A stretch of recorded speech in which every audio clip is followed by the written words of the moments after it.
Саламатсыздар ма? Мен есімім Манара Қайрат. Бұл Easy ағылшын. Сіздер ағылшын тілін оқып бастаған болсаңыздар, кез келген мектепте оқыған болсаңыздар, әрине сіздер дұрыс емес жетістіктер деген таблицаны көргенсіздер. Яғни ол не? Кесте деген. Кесте. Қазақша кесте.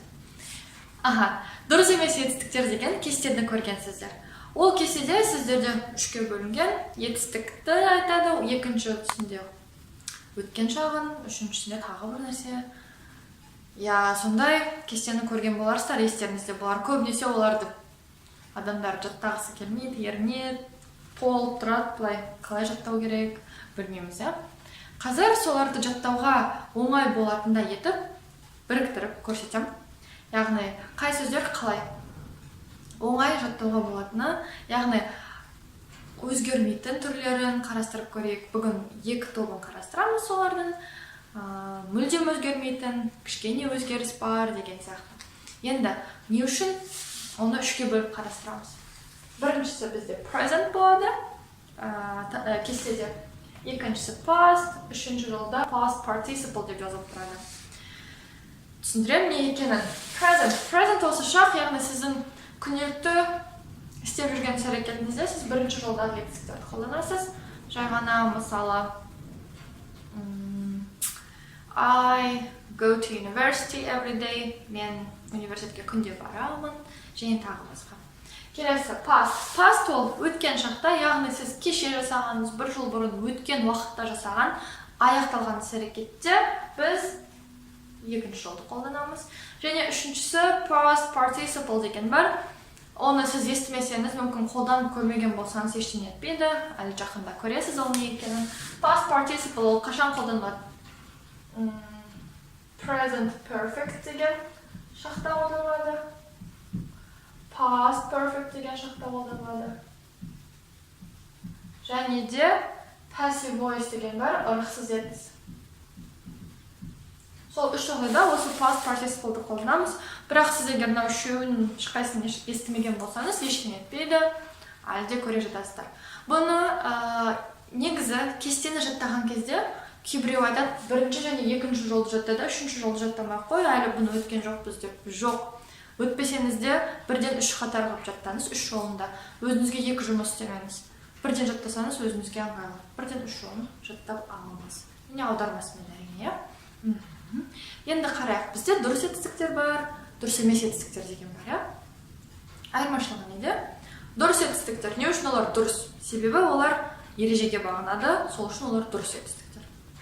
Дұрыс емес жетістіктер, немесе irregular verbs деп айтамыз оларды.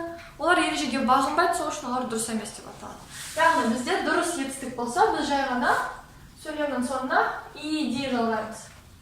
Бізде ed жалғасақ, дұрыс жетістікте ол бізде өткен шақ болып өзгереді, немесе past participle болып өзгереді.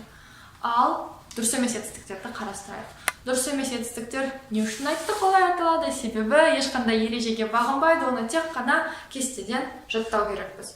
Сол кестені оңайлатқан түрімді қарап көрдіңіз. Бірінші, бүгін біз екі тобын өтеміз, тағы үшінші топ бар, ол жақта қиынырақ дұрыс емес жетістіктер. Оларды тағы да кейінгі видеолардан көре жатарсыздар. Ал бірінші топты қарайық. Бірінші топта ең жақсы көретін тобым, себебі ешқандай өзгеріс жоқ, бәрі бірдей жүре береді. Мысалы, cut, және үшінші формада да cut болады. Cut кесу, cut. Мысалы, осы жақта айтсам, мен айтам.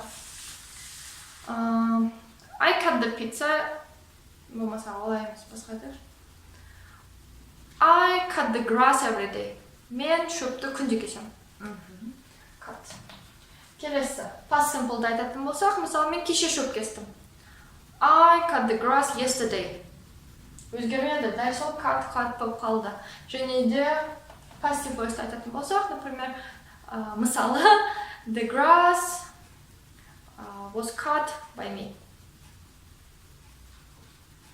Past participle-да үшінші формадан алдық. The grass was cut by me. Немесе present perfect-пен айтып көрейік. Present perfect passive-пен. The grass has been cut by me. The grass has been cut by me. яғни мүлдем өзгермейді. Кат. Дәл солай. Cost. Үшінші формасы. Cost. Дұрыс. Келесі hit. Hurt. Ай, ауыртып алдым. Hurt деген ауыртып алу. Егер сізді біреу hit ұрса, онда сіз ауыртып аласыз денемізді. Hurt. Келесі. Let. Үшінші формасы. Өзіңіз біліп тұрсыз. Дұрыс. Let. Put. Тағы да put. Бұлар ешқайсы өзгермеді. Quit. Ал shut. Қалай ойлайсыз? Shut. Past simple. Өткен шақта. Дұрыс, тағы да shut болады. Үшінші формасы да shut. Өзгермейді. Shut. Bet. Міне, бірінші топ. Ешқандай өзгеріс жоқ. Ең сүйікті тобым. Жаттап аласыз. Үш формада да бірдей қолдана бересіз. Осы шақ, өткен шақ, past participle, бәрібір. Келесі, екінші топқа барып көрейік. Екінші топты, мына жерге барып көрейінші. Екінші топтың өзі мен A, B, C деп үшке бөлдім. Қазір қарастырып көрейік. Екінші топта кішкене өзгеріс бар. Қандай өзгеріс? Қарайық. Біріншіде етістік сонында D-мен аяқталады. Етістік D-мен аяқталады өзгерген кезде. Яғни past және past participle. Мысалы, sell, сату, sold.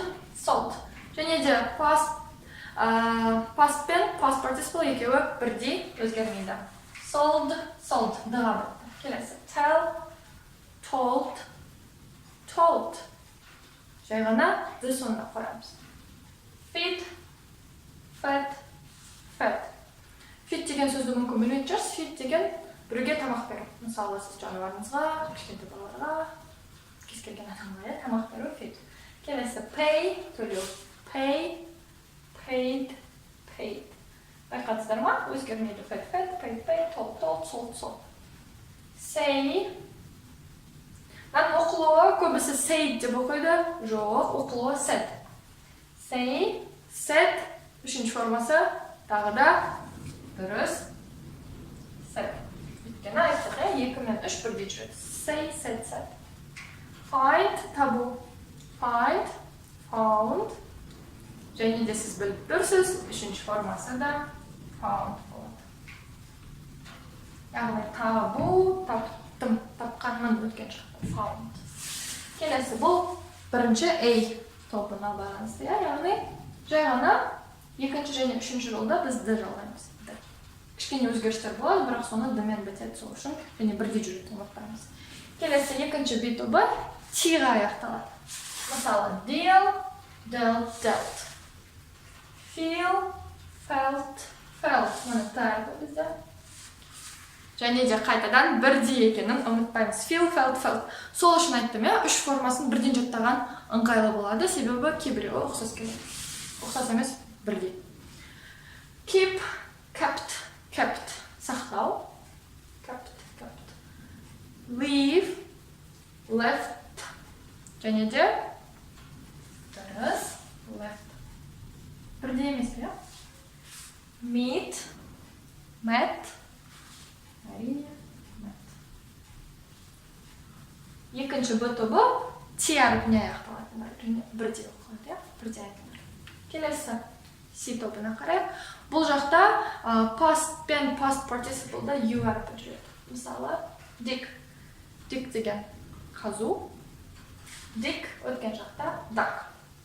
Dig, duck. Қайтадан екі формасы бірдей. Ұмытпаймыз. Dig, duck. Hang, ілу, hang. Қайтадан U әрпі бізде. Ортасында U әрпіне өзгереді бірдей. Stick, stuck.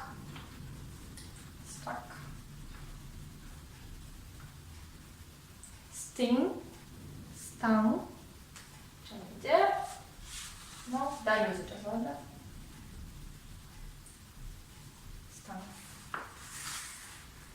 Міне бүгін екі топ арқылы бір-біріне ұқсайтын дұрыс емес етістіктерді қарадық. Яғни біріншісі мүлдем өзгермейді, екіншісінде кішкене өзгерістер бар, бірақ екі мен үшінші жолы бірде айтылады, соны дыға бітеді, тыға бітеді, немесе ю ортасында өзгереді, юға.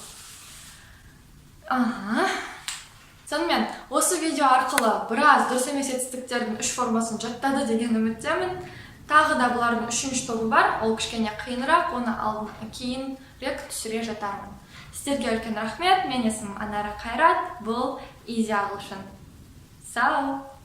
Және де, сау демес бұрын айтайын, лайк басамыз, жазыламыз, комментарий қалдырамыз. Қандай сұрақтарыңыз бар, немесе тағы қандай видео түсіргенімді қалайсыздар, комментарийде жазыңыздар. Мүмкін сіздің сұраған тақырыбыңыз келесі видео болар. Сау!